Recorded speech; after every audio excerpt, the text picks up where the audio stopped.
Welcome to Building the Future, hosted by Kevin Horick. With millions of listeners a month, Building the Future has quickly become one of the fastest rising programs, with a focus on interviewing startups, entrepreneurs, investors, CEOs, and more.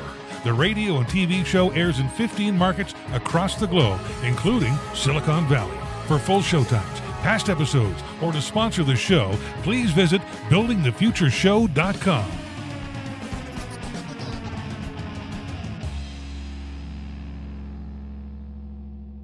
Welcome back to the show. Today we have Latham Woodward. He's the CEO at Sense Distribution, Inc. Latham, welcome to the show. Thanks, Kevin. It's great to be here. Yeah, I'm excited to have you on the show. I think what we're going to talk about today is very much on kind of the cutting edge of what's happening in today's society. But maybe before we get into that, let's get to know you a little bit better and start off with where you grew up. Sure, sounds good. I'm a native Californian. Oh, rare breed. Actually, I'm a rarer breed because I'm a fifth generation native Californian. Wow, very cool. Which makes us a true rarity. Yeah. I grew up in the San Francisco Bay Area, primarily in San Francisco and Marin County, right across the Golden Gate Bridge. Nice. Been here most of my life. I have moved away to Southern California, to Oregon. And I've lived, in Wyoming a bit, in France a bit, and always came home to Northern California, which I truly love. Very cool. So you went to university. What did you take and why? I'm an old school person. I was an English major at University of Oregon. Okay. My parents were in firm belief of getting a good liberal arts educational background to create that launch pad that takes you to the next level in life. Okay, very cool. And then you went to Santa Barbara College too, right? I did. I went to Santa Barbara City College for a year due to some financial issues. Okay. Divorced parents, that kind of thing. Gotcha. You got to move on. No, fair enough. Okay, so walk me through your career, maybe just some career highlights along the way, because you've done a ton of stuff up until what you're doing today. Yeah, I mean, I have been in primarily for the last 30 plus years, prior to 2 years ago, in the construction and manufacturing business. I got out of college and I got myself a job and moved myself up in that company to a vice president position in about 5 years. Moved on to another company, got hired on, and then bought them out in a year, and then created a kind of a interesting business model where we were doing residential and commercial client manufacturing and construction, and I really specialized in the manufacturing side and commercial aspects. So I had clients all over the United States. Big ones were Pete's Coffee, Restoration Hardware, CBTL in LA. Well, and that was kind of my niche, but OEM manufacturing for these companies really kind of got me spurred in this interesting direction in manufacturing. And I took that knowledge base, and when we founded Sense Distribution, I took all of that knowledge and aimed it at producing products for the public, but yet we do have a commercial wing too, that we're trying to service the commercial edible market as well. Okay, very cool. So walk me through what you guys are doing now, and let's get into some of the products you're creating. Sure. Sense Distribution is a company that's, based on making products for adult consumption. Our target audiences are adults from 25 to 85. Okay. The most interesting demographic in our group is my mother's bridge group age, from 75 to 85, who continuously ask me for our products and ask what I'm doing, because they are all, as you can imagine, now I'm sure they are in Canada as well, all on some sort of drugs to deal with aging ailments. And Sure. none of these people like them. I mean, frankly, they're, I know in Canada you have a little better drug situation in terms of cost than we do down here, but still it can be onerous cost-wise, and people are not satisfied with the results they're getting, and especially with having to take one drug and then another drug to counteract the side effects of the first drug. So Interesting. experimenters and late adopters, as we call them, are our kind of primary demo. They Okay. want to try something to aid their life. I don't make health claims for our products, but what I do say is at least this: our products can help you get your mind off of what ails you. And that's 80% of the issue, I think, usually is, at least it is for me. Sure. Okay. So Keep going. Sorry. well, I'm sorry to continue then. Since we make products like shooties, which is our agave syrup, and our sugar, which is infused with THC, where our CBD product is about to launch soon as well. We have another product coming out called Mocktails, which is a cocktail drink, single service, where you can add it to water and it gives you some THC and a nice cocktail type drink that you can drink with your friends if you're a non-drinker like myself. Even if you're not a non-drinker and you just want something refreshing and delicious to carry on your day. We are working on another product called Happy and Happy, which is a small pastille candy, also very low dosage, aimed at the exact same demographic. Very cool. So I want to dive a little bit deeper into shoogies and kind of how did you come up with the idea and what exactly do people use it for? Well, I came up with the idea because I was importing tequila from Mexico for another venture that I was working on as a consultant. Okay. And I was bringing in tank loads of tequila to the United States in a bond-to-bond transfer from Guadalajara. And when I was down there during one business trip, I went to an agave plant, a very, very high-tech and innovative plant that makes beautiful agave syrup products. And I looked at it and I just said, wow, this is interesting. And so about a year later, I said, how about if we package this with a little THC and we give it in a single serving rather than the bottles you see in the market? And from there, it just kind of started to expand in terms of how we were going to package. And I ended up going to Turkey, Istanbul, Turkey, to get my machines. And now we package them. Yeah, and we package these in individual stick packs, much like Nescafe you see in a hotel room. Right. Okay. So I'm curious to dive a little bit deeper into actually, because obviously you probably had to try a bunch of recipes to get it right. Walk us through that process and how come you had to go to Turkey to get a machine to do some of the packaging? Well, I'll address the packaging issue first. Okay. In my former career in manufacturing, I learned a couple things. Number one was a lot of people around the world make things in terms of machinery. Smart. The U.S. or Canada, that's not the only place. And it's, our kind of narrow focus on being Northern Americans is you just kind of focus on here in your backyard. Well, fortunately, the United States has trade agreements with a number of countries around the world. Argentina, I used to buy equipment from Argentina because there's no trade, no tariff, and no tax. Turkey, we have a favored nation status with as well. So I can buy machines there with very low tax and tariff, providing that machine does not directly compete with machines made in North America. Okay. And that has worked incredibly well. So machines that I would typically find here in the U.S. for $150,000 to $200,000, I can get for a fraction of the cost overseas in a number of locations. Oh, smart. So having done that purchase process before, I just expanded on that, and it was great for our bottom line. And what was the second part of the question? I forgot. No problem. How did you figure out? Like, obviously, you probably had to try a few recipes to figure it out. Walk us through the trial and error process of actually creating something people can actually consume. Well, it is proprietary, our recipe, but I can tell you this much. Our recipe is very simple, and there are some tricks to it on both fronts, in the sugar and agave, and we're working on maple syrup as well.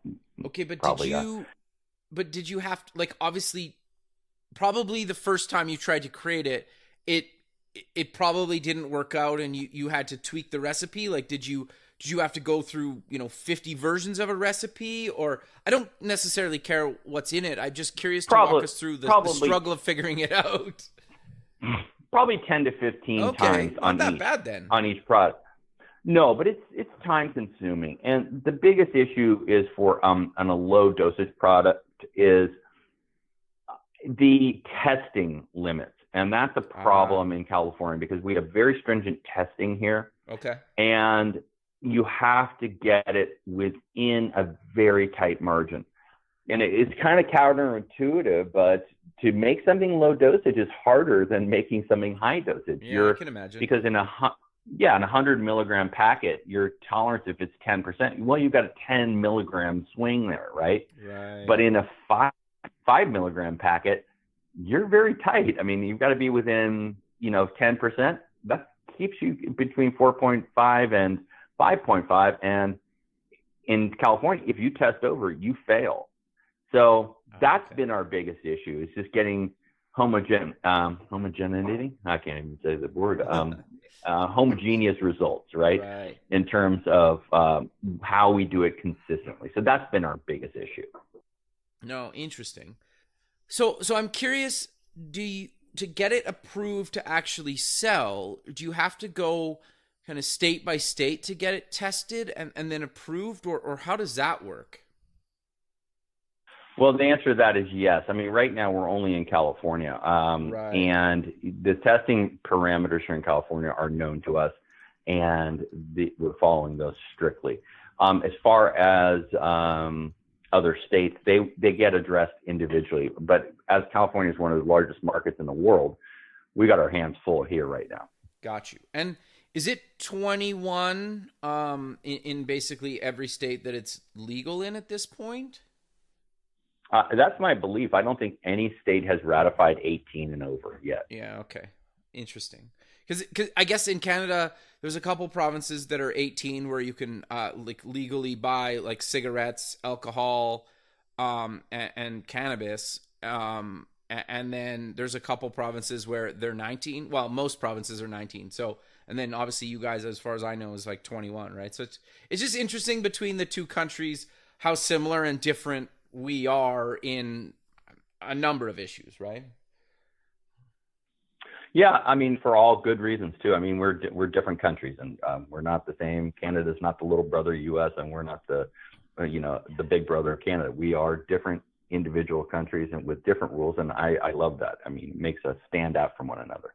No, fair enough. So, because you have a couple different versions of shooties, how do people actually use them? Do they put them in their coffee? Do they bake with it? Do they do all the above? Walk us through what people can actually use shooties for.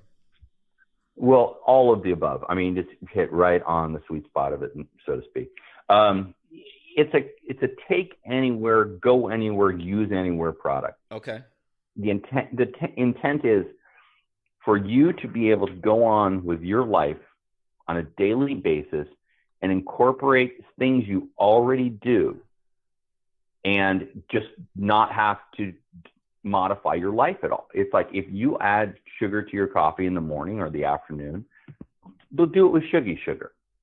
If you take agave syrup and you add it to a margarita, or you add it to a cocktail, or you add it to a fruit juice, do that with our agave syrup. If you put agave syrup on a cantaloupe or some fruit in the morning because that's what you like and you want to have a little relaxing day, put our stuff on it. It's not a hard lift. And the reason we did this is we are not in the business of selling an apparatus or a type of or a lifestyle that is different from what you do. So many people don't smoke weed or marijuana. They don't use a bong. They don't use these things, dabs and that kind of thing. They don't know about that, and they don't really want to learn about it, right? Sure. It's not their thing. But they do use sugar, and they do use agave syrup, and they do use other sweeteners. So our product is meant to incorporate that into your life. And so there is no heavy lifting. There is no heavy thinking. If you like our product when you try it, you will continue to use it. It's my belief because I like it a lot, and it's really quite a mellow experience.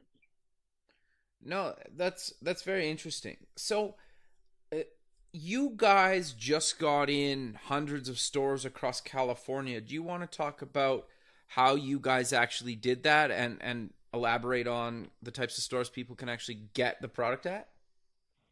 Yeah, we're licensed under a company called Apex. We're a partial owner of that company, Okay. and they have a huge distribution network, and they are a dynamic sales machine with outlets in Northern and Southern California, and they've proven to be a great partner, and they really, really push the benefits of shooties, and they really like the message we're providing, because they do have the other products. They do have the vape pens, they do have the flower sales, they do have the dabs and shatter and things like this, but that's for a different demographic. I mean, it's usually not the older adults who are using that thing. As I like to say, in the dab market, it's great for the 21-year-olds to 26-year-olds. But for me, a guy over 50, I don't have 8 hours in my day anymore to dedicate to getting high. It just doesn't work. I can't do that kind of time frame anymore. Sure.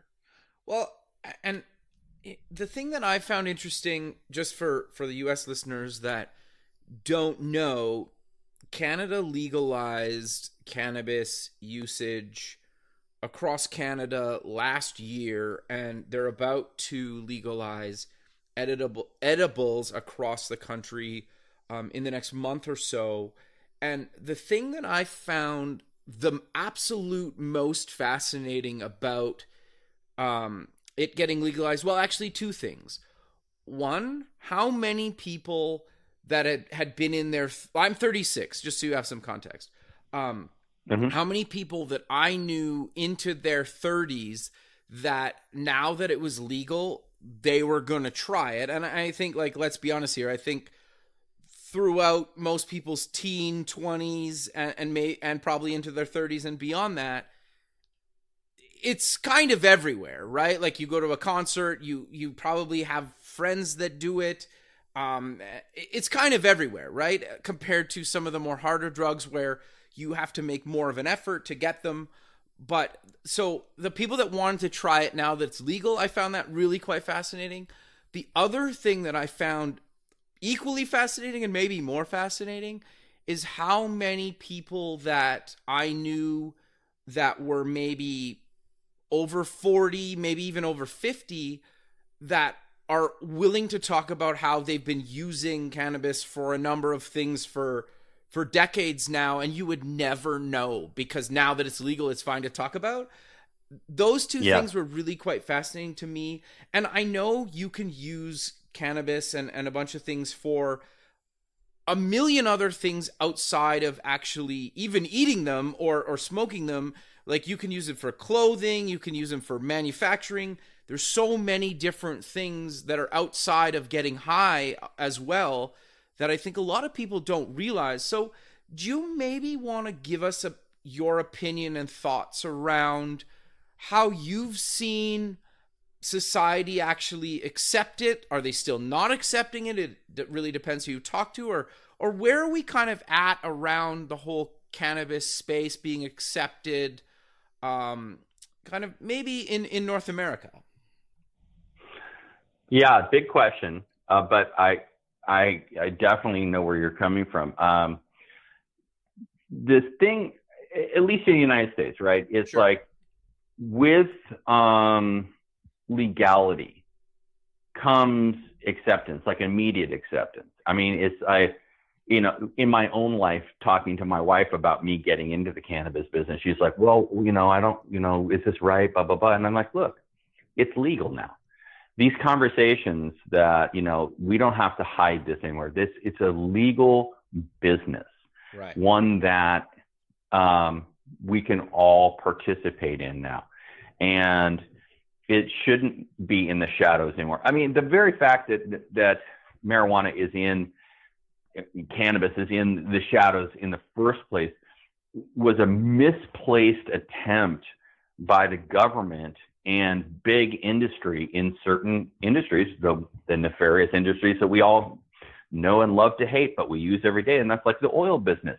Yeah. You know, they killed the hemp oil business. All right. Hemp oil is a very versatile product that's been used for thousands and thousands of years. It's not something new. It's not something illicit. It was used everywhere. When it became illegal, well, guess what stepped in? Oil-derived products from the ground. Right. Interesting. Hemp, as a twine, as a fiber, has been used for millennia. But yet, what happened? Well, the cotton industry came in. The wool industry came in. And they said, well, you know, let's push this. So you had industrial groups coming to the government saying, hey, we don't like this cheap, easy to grow, readily available, fantastic, versatile plant. Get rid of this. And then, you know, there's a whole horrible racial aspect of it that, you know, that they proposed too in the 20s and 30s, you know, against African Americans, you know, and it goes deep. It's such a deep story. But the point is now it's legal and people are coming out of the shadows. They're talking about it. They're talking about their experiences with it. They're talking about how many people say it saves their relationships. It saves the way they conduct themselves. It gets them off of alcohol. They're finding studies now that it helps people get off of heroin and opiates. Oh, They're also, I mean, talk personally, it's made a tremendous impact on me in terms of me being introspective, thoughtful, considerate, and a kinder person. It has also helped my marriage, my 30-plus year marriage, survive. At times, you know, when things get tough, you need to be introspective. You need to go into your head and you need to think about where you're going. And so I think all of these things combined create this positive atmosphere for this very established plant to be reintegrated into society in general. So obviously it's legal in California and a bunch of states. And I think traditionally, and you can correct me if I'm wrong, California seems a lot more open-minded to anything really than other parts of the country. So do you think you're going to have a bigger challenge moving into some of the other states? Does it not really matter? Is there a big enough market in some of those states, or is it really kind of state to state dependence? Well, in terms of your Canadian audience listening to this, the one important thing to always remember is the United States is not a country. We're a republic. Our states are individual states. California was an individual country at times. Right. So was Texas, right. And many states in our union. We formed a union, and that's in our Constitution. And we're separate countries, really. Our laws differ as much to Nevada as Nevada does to Arizona, as Arizona does to Washington State, as it does to Oregon. We don't live by the same set of rules. And that's fine. And that's why we are a republic. We're not one monoblock country. So I address it like this. If I was going to France and going to do my thing, or I was going to go to Canada with my thing, I would respect the laws of that state and abide by them and, you know, make my product according to their guidelines. So we're going to address each individual state that way. Okay. I know some states are easy. Some states are hard. I mean, one of the states I grew up in for most of my summers of my life, Wyoming, right. You know, it's a very serious felony up there. Okay. You know, and it's not to be trifled with. But, you know, right next door, you know, in Colorado, it's wide open. But it's a different model too. Like, for instance, in Colorado, you don't have distributors. You have individual entities that do everything, as in Arizona as well. Okay. So it is quite different. Yeah, interesting. It is like dealing with a new country per state. That's quite interesting, actually. And makes it really challenging for you guys. Well, it does, but it also keeps it interesting. Sure. Yeah. Okay. Yeah. I mean, it is what it is, and you can't wish for more. And thank God for our company. We're in California. It's the fifth biggest economy in the world, Right. so we have plenty of room in this sandbox to play in. Sure. Fair enough. No, that makes a lot of sense. So I'm kind of curious to dive a little bit deeper into. You've obviously mentioned throughout your career, you've actually brought a number of physical products in kind of the food and beverage space to actual market, which it's really hard to do one time, never mind a handful of times. What advice do you give to people that are looking to actually get into the food and beverage space? One key piece of advice is listen to people who've gone down the road before you.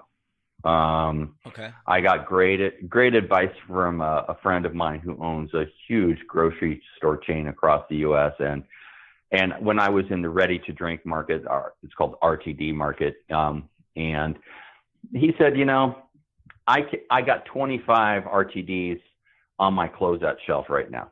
I got 2 that sell well. Do you want to be one of the 25 or one of the 2? So it can be very difficult to launch a food and beverage product. The other thing is you got to have a lot of money. Okay. I don't care how good your product is. You have to have a lot of money to do it right, and you have to have the right people to do it with. Sure. It's super stressful, and it's tough lifting, and it's not for everybody. It's fun as anything to get a nice product on the shelf though and see it when you're out shopping. Sure. But every time you see it, you go, wow, that took a lot to get it there. No, fair. So when you say a lot of money, are people looking at single millions of dollars, tens of millions of dollars? Does it really depend on what they're trying to do? Or do you have any general advice? I know it's kind of hard when you don't really have a product that we're talking about here, but in general, is there kind of a rule or like a minimum you should have? For a general grocery product, I mean, in terms of Safeway or Kroger's or some Sure. big chain like that, you're looking at tens of millions of dollars. Oh, I mean, wow. there's no ifs, ands, or buts about it. I mean, you can get something on the shelf for $1 million, Sure. but then it's at that point where if you get picked up and you're dominating shelf space, or you're getting good placement, that's when you've got to have the backup reserve to fulfill the orders, because if the second you don't fulfill orders, you're gone. Right. Fair enough. Okay. Very, very tough. So, keep going. Key advice would be listen to people who have been there before. Pay for consultants within your industrial space, and pay attention to what they say, because they've been down the road, they've been beaten up, and they've risen from the ashes. Sure. Do you recommend people actually try to get their products in stores, sell online, do both, or does it really depend on what they're selling?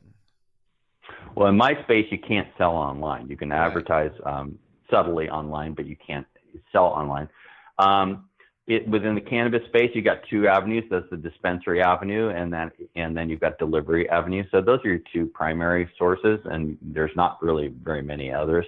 For non-cannabis products, you can do your traditional sales channels through distributors and that kind of thing. Generally speaking, distributors are where you want to go, but you got to be careful you just don't become a number in their book. Okay, and any advice for not becoming that number? That's where you have to have someone always keeping the dialogue open, always checking the store shelves, always looking at what's coming next, and talking to the people there and keeping them invigorated and excited about your product lines. Okay. No, that's interesting. I think that's actually really good advice. So I'm curious to also get your thoughts on, in the food and beverage space, and again, it's kind of probably general advice, but is there kind of a minimum amount of time you can at least expect to kind of go from idea to concept to actually having something potentially in the store? Like, it seems to me like it's at least months, maybe a year or two. Is that kind of a rough range, or what are your thoughts? No, I would target 2 years. Okay. Okay. So just to kind of give people some sort of perspective on this. So it's not easy, right? Like, you're grinding for a long time. No, it's just getting to the goal is the hardest part. I mean, honestly, it's just like that's where it's toughest. Sure. So I'm curious, once you're in retail, how do you make sure you stay in retail and potentially grow to other retailers? Because that's also got to be really big challenge. Yeah. I mean, once you're in retail, within the cannabis space, it's different. I mean, when you're in retail, you've just got to keep things fresh, and you work with your distributor and you work with your delivery services. As far as the other side of retail, that's just that's another podcast. Okay. So, well, are you spending a ton of time advertising and marketing and promoting your product outside of the retail space to drive people into the retail space to actually go buy your product? You know, this weekend I've got a minivan and I've got my trade show stuff, and I'm going down to the High Times Cannabis Cup in San Bernardino myself, just to make sure things go well. Okay. And then we got the same thing happening in Northern California at Sonoma County Fairgrounds next weekend. So anybody in NorCal comes on out next weekend, come on by and say hi. And then we've got the Bay Area show for High Times coming up on the 22nd, 23rd of June. So trade shows, you know, it's me, it's my partners getting out there and seeing it, experiencing it, and, you know, really showing our product. So it requires constant attention. Yeah. So you're not just, the point I'm trying to drive home is, sure, you got in hundreds of locations across a state. It's basically like the hard work starts then, right? Like, you need to keep promoting, you need to keep at these things, you need to, obviously, like you just mentioned, go to these trade shows and keep going. Like, you don't just get to sit back and watch your bank account grow. Like, you're hustling this thing constantly. Yeah, this doesn't go on autopilot. The thing, I think the funniest kind of thing that you see within the media right now is like, oh, cannabis is the gold rush, you know, and blah, blah, blah. And, you know, you just see guys sitting back with a cigar, chomping and counting their money. You know, that doesn't happen. Sure. You got to be working.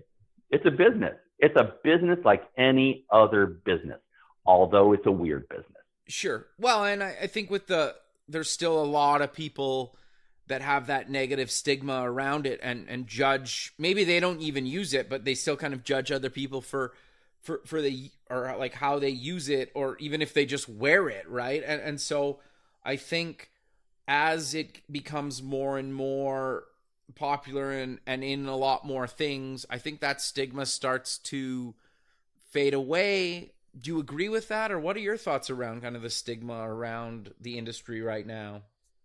Hey, great question, and I'll just answer it quite distinctly. People who criticize people who use alternative methodologies for relaxation and perhaps medication are also the same people who take Xanax, or they drink heavily, or they use other prescription drugs that may be opioids, that may be killing them without them knowing.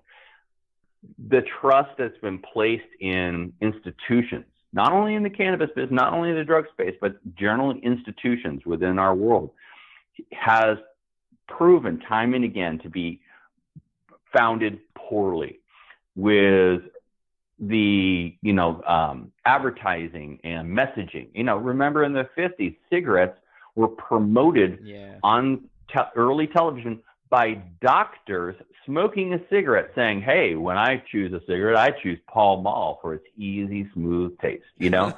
Which is wild now, but yeah, I know what you mean. Yeah. So, you know, it's you look back in retrospect, you're going, what were we thinking? Pregnant women shouldn't be drinking champagne, you know? Yeah. It's just institutions have told us certain things are okay. I think the advent of the internet, it has goods and evils, right? But the most positive thing is information is available to everyone now. Rich or poor, you've got a smartphone. If you need the answer, Google it. If you want opinions, go on your Apple product. If you want, you know, any kind of background on anything, you can get it. And what this has done is create the great questioning of everything we do and everything we've been told. And it's like Pandora's box, right? There's a lot of good, but there's probably a lot of bad coming out too. But I think into the light is where you want to be. You don't want to be in the dark. And I think that's where we are right now, going into the light. No, I 100% agree. And like I mentioned earlier, it's interesting to me now that it's been legal in Canada for about a year now, how many people are even using it recreationally and in other kind of products that they consume, where they would never touch it when it was illegal. And sure, whatever, it doesn't really matter to me, like your choice. But the fact that it seems to me now that it's legal, in theory, it's a lot safer, obviously, and as it makes its way into more and more products that you use every day, and you can pick which products you want it in or not in. I'm curious to get your thoughts on, like, in 3 to 5 years, is it basically going to be like alcohol, where the stigma's just kind of gone? Absolutely. I think it may be longer. It may be 10 years until it's universally accepted. But already, I mean, it goes back to the whole thing with my mom's bridge partners, right? Already you're seeing that move with people who are formerly resistant. And I'm talking about some conservative old people here. They're not, lefty Democrats or anything like that. These people are conservative, and they're asking me, is like, what does this do? Do you think it would help me? And my answer to them is, it might. It might be a solution for you. So if they're asking me, it means everybody's going to be asking. Everybody's going to be asking about, what can this do? Will it aid me? Now, some people, it has no effect on them. Okay. And some people it has a great effect. I mean, the biggest problem for us, and that's why we're a low dosage product, is you don't want to have the story that I hear a lot, because obviously I have a child, a 17-year-old daughter. My wife and her girlfriends, they've all tried things. And so they've tried primarily like these gummy products, gummy bears, that kind of thing. Right. And sometimes they'll get the super dose, the hot dose, as they call it. And that's what you don't want. That's when you have a person who's a late adopter of THC, cannabis, to have a bad experience. So our point of view is, don't do that. Start out low. Start out very low and see where it takes you. You don't need to have that bad experience, because a bad cannabis experience with the edibles can be very bad. And to some people, it's extremely stressful. Sure. Nope, fair enough. Well, and I also think, too, it's kind of like anything in life, that if your friend or a bunch of friends try something new and it works for them, they tell other people about it, right? And some people have similar experiences with whatever it is, and others have different things, right? But we as human beings recommend things to others all the time, right? Especially that are working for us, right? So I don't see it any different than anything else in kind of history, really. No, I mean, and we're all familiar with the term, that guy's a mean drunk, right? Yeah, sure. Or that guy's a sweetie pie, when he drinks, nothing affects anyone the same thing. Some people, you eat sugar, you get whacked out of your mind. You can't even think, right? Some people who have sugar go to sleep. So nothing affects people the same way every time. And so it's like anything in your life, you can use a simple example, like I like salami. Well, another guy might not like salami. Maybe it's just too fatty for him. So there's no one thing for everyone. Everybody's got to figure out where they're going. And to talk more about the alcohol correlation, there is very, very little evidence that you see people absolutely ruining their lives through the use of cannabis. there is ancillary information where people will ruin their lives with cannabis through criminal activity, usually around money. It's like a robbery or something like that. But even Ronald Reagan's former head of the DEA said that through a study that he had performed as the head of the DEA under Nancy Reagan, the Just Say No campaign, they found very, very, very limited evidence that cannabis crimes were prevalent or violent. And the majority were criminal activity was around the monetization and the criminal aspect of cannabis. Yeah. Okay. So now, when was the last time you knew somebody or heard of somebody smoking a joint and going to rip off a liquor store? Yeah. Well, it doesn't happen. On TMZ, on TV, or anything, you can see regularly on YouTube a drunk guy goes into a liquor store and robs it. It happens all the time.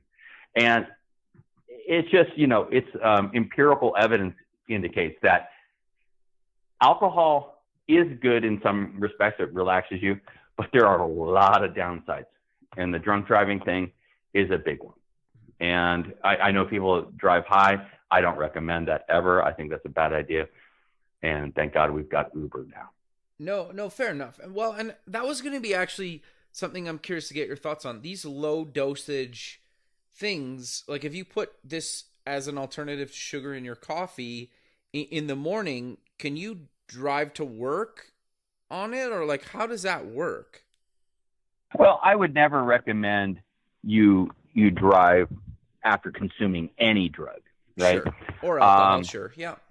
Yeah. I mean, I just not a good idea. I can't answer. I would say don't take any drug or alcohol and drive. No matter what. I'm just going to answer it that way. Okay. Yeah. No, exactly. That's kind of what I thought. But I just wanted to make that clear to people, right? Just because they have a little bit doesn't mean that it's like fine, right?